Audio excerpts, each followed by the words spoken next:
Morning, friends. A little bit of a cloudy sunrise today, but it rises anyway, and we're here for it. So I've been thinking a lot this week about what Jesus be like, you know?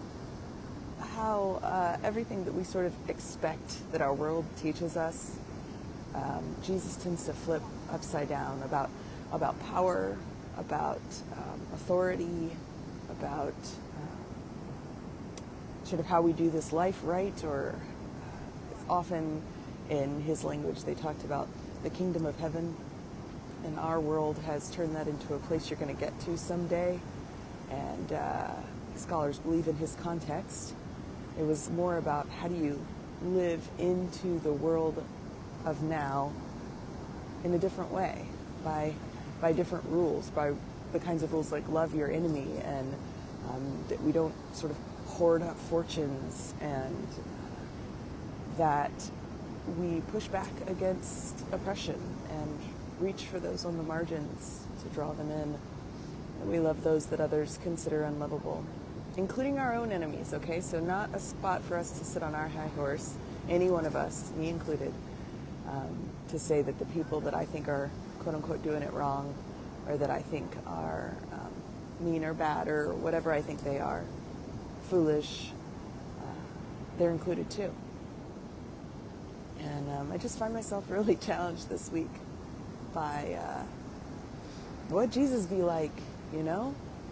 And at the same time also encouraged.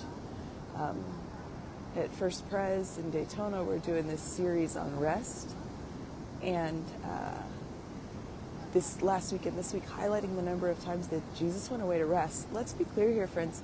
This was a 3-year ministry, as best as we can understand and document with historical records available.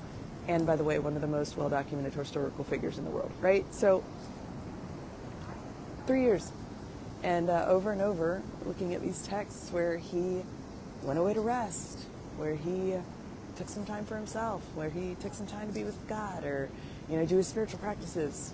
Even though that's not the language they would have used in that time, but so I don't know. I guess there's kind of a both and here.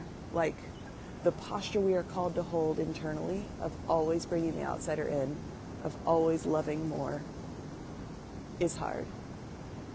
And somehow, miraculously, there's also this call to rest, to go take time away, to do the things that bring you joy, to connect with your higher power, with making sure you're you. I don't know, I've got to think that's what it was about, you know? Like how you reinforce that you're you. What makes more you? We have to do those things so that we can be the most authentic version of ourselves, because that's what the world needs. Not whatever we're trying to put on, not whatever some external source is telling us we're supposed to be, not what our origin stories tell us, but who we are called to be. So you'll need to rest up, and you'll need to make time to listen to that voice that tells you who you are.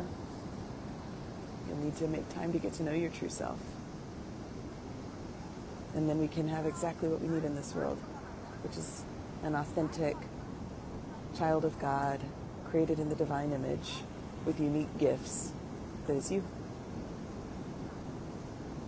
I look forward to meeting more yous. Grace and peace, friends.